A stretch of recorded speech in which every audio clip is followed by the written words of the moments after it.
¿Qué tal? ¿Cómo estás? Noticias de ayer que son importantes tener en cuenta.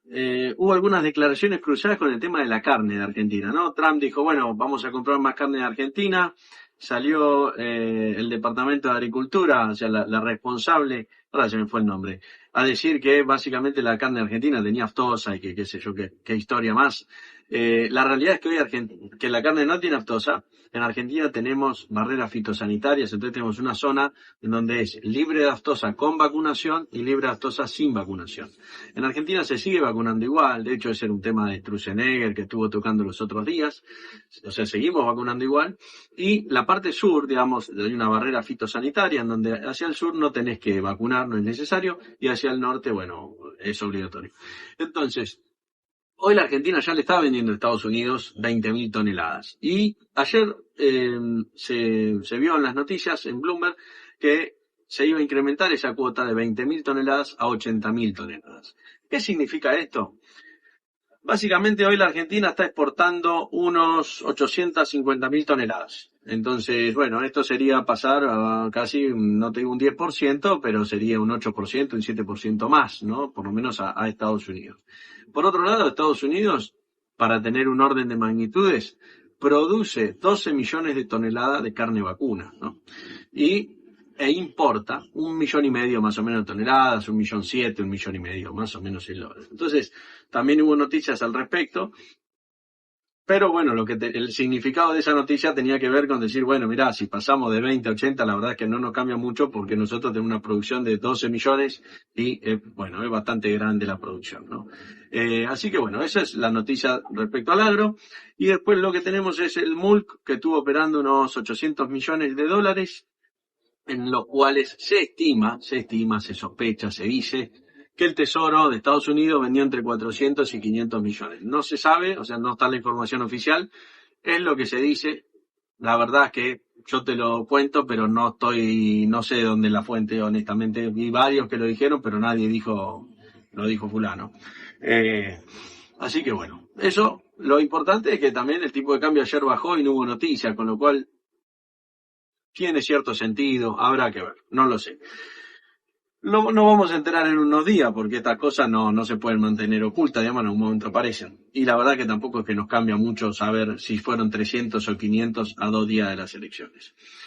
Caputo ayer repitió en la bolsa, le volvieron a preguntar, por supuesto, entonces repitió que el esquema cambiario no va a cambiar. Ahí es importante hacer una mención. Algunos dicen, no, bueno, capaz que no cambia el esquema, pero lo que cambia son las bandas, pero lo que cambia, no sé qué.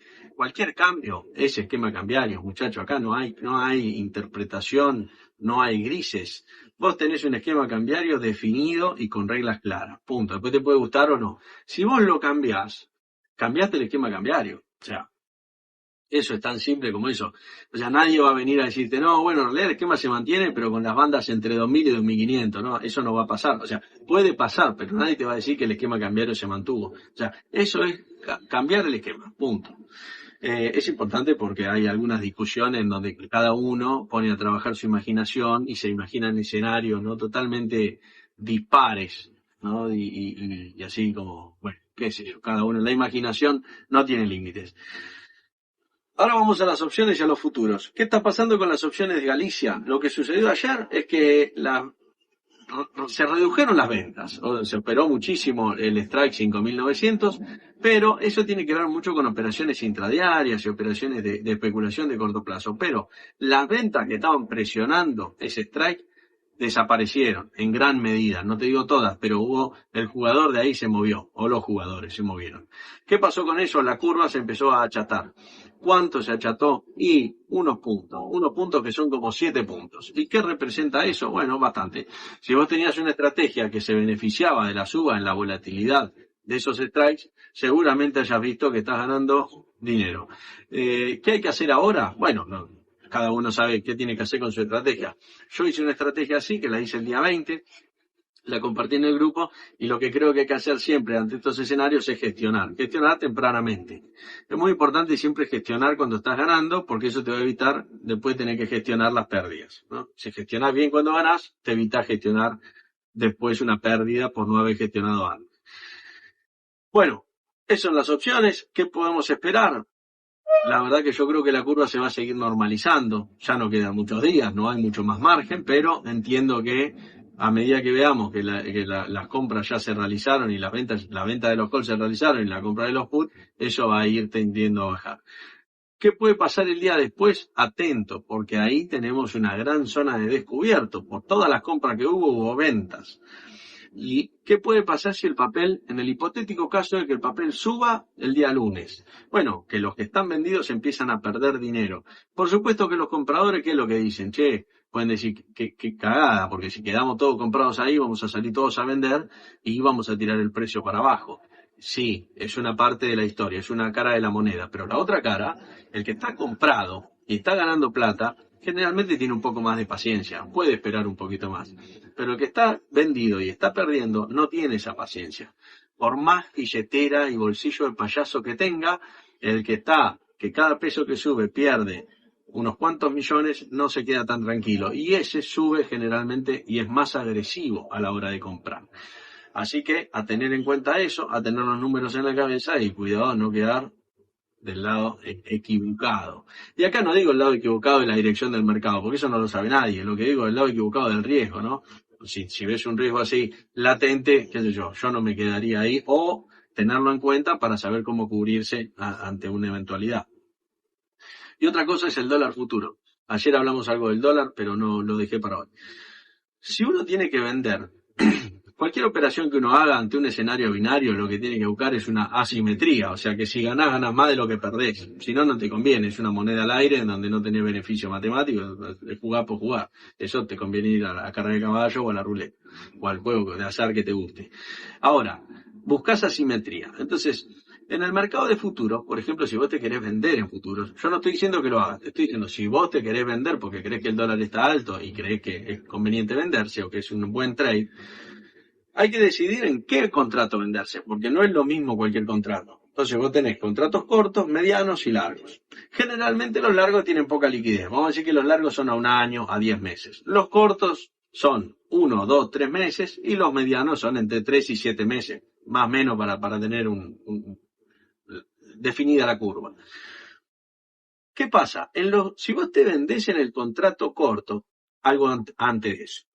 ¿Cómo se define el precio de un futuro? No nos vamos a meter en fórmulas ni nada, pero conceptualmente es el precio del dólar hoy, el spot, o sea, lo que vale hoy el dólar, más la tasa de interés. Y eso te da la curva teórica de los precios que debiera valer el futuro a futuro, porque no tiene costo de acarreo, no tiene nada. Si fuese soja, ¿qué te digo?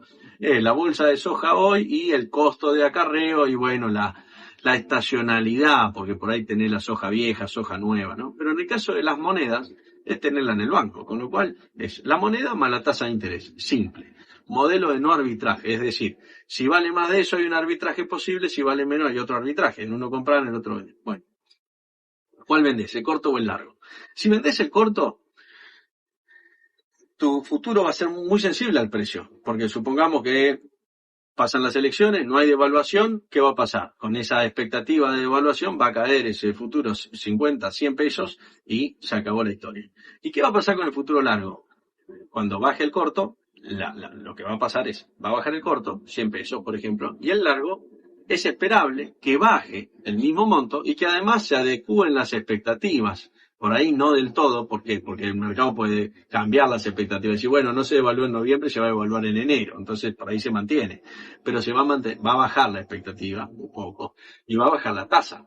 Porque en ese costo, si vos lo miras hoy, tenés un costo que es de tasa de interés, pero además vos ves que los futuros se están cotizando arriba del teórico, con lo cual ahí hay una prima de riesgo.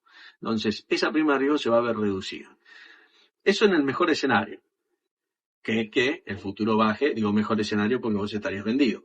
Pero ¿qué pasa si sube? Bueno, ahí es donde tenés el tema. Si sube, el de corto plazo va a ser muy sensible al precio. Porque ¿qué pasa? Te sube 100 pesos, el de corto plazo te va a subir 100 mangos igual. Ahora, el de largo, el más largo, que ya tiene todas estas expectativas, lo que va a suceder es que como ya se dio la devaluación, las expectativas de devaluación desaparecen. Y lo que queda es el precio teórico, generalmente. Es lo que pasa históricamente. Entonces, lo que sube el contrato largo es mucho menos que lo que sube el corto. Entonces, te da mucha mejor cobertura. Esto es como Análogamente, podríamos decir que es como cuando uno opera bonos y ante un escenario de default se va al bono más largo. Con esto no te estoy diciendo que tenés que vender el largo ni vender el corto, pero sí te digo cómo es generalmente el comportamiento. A veces se comportan de forma diferente, pero las expectativas del mercado son diferentes. En este caso, la expectativa del mercado es que hay una devaluación el día lunes. Estamos hablando del mes de octubre. ¿Por qué? Porque lo vemos en la curva de vencimiento, cómo están. Vemos que la curva está totalmente invertida. Más allá de que los precios sean ascendentes, la devaluación implícita está totalmente invertida. Y es con lo que uno calcula, ve cuál es la condición del mercado, ¿no?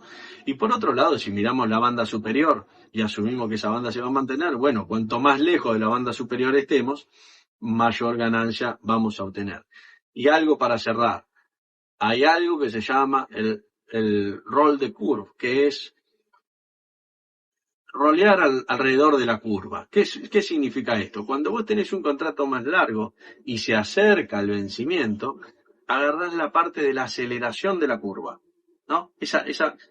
Baja la tasa rápidamente. Hay un momento, que podemos decir que es el momento, no sé cómo se diga, el sweet spot, digamos, el momento dulce, que es cuando si vos estás vendido vas a capturar la mayor ganancia por el tiempo que pasa. Eso obviamente cuando la curva está normal. Ahora estamos invertidos, pero estamos invertidos porque tenemos un evento binario. Lo lógico sería que después del evento binario esto se normalice. Salvo que, como te digo, que el mercado diga, bueno, no se evaluó en octubre, se va a evaluar en noviembre. Y después diga, no se va a evaluar en noviembre, se va a evaluar en diciembre. Y ahí vamos a ir manteniendo la curva invertida todos los meses. Entonces ahí ese efecto que yo te digo, el roll down no se va a dar de esa manera. Pero si se normaliza, el roll down te puede beneficiar también en el tramo medio de la curva. Y la última que me olvidaba, si te vas al tramo largo, tenés que tener cuidado con la iliquidez. Con lo cual, yo creo que en estas condiciones lo mejor para el que se quiere vender es el tramo medio de la curva. Entre 4 y 7 meses es lo que me parece lo más interesante para vender. Pero bueno, esas son mis ideas y mi forma de verlo. Te mando un saludo y nos vemos mañana. Let me play among the stars and let me see what spring is like on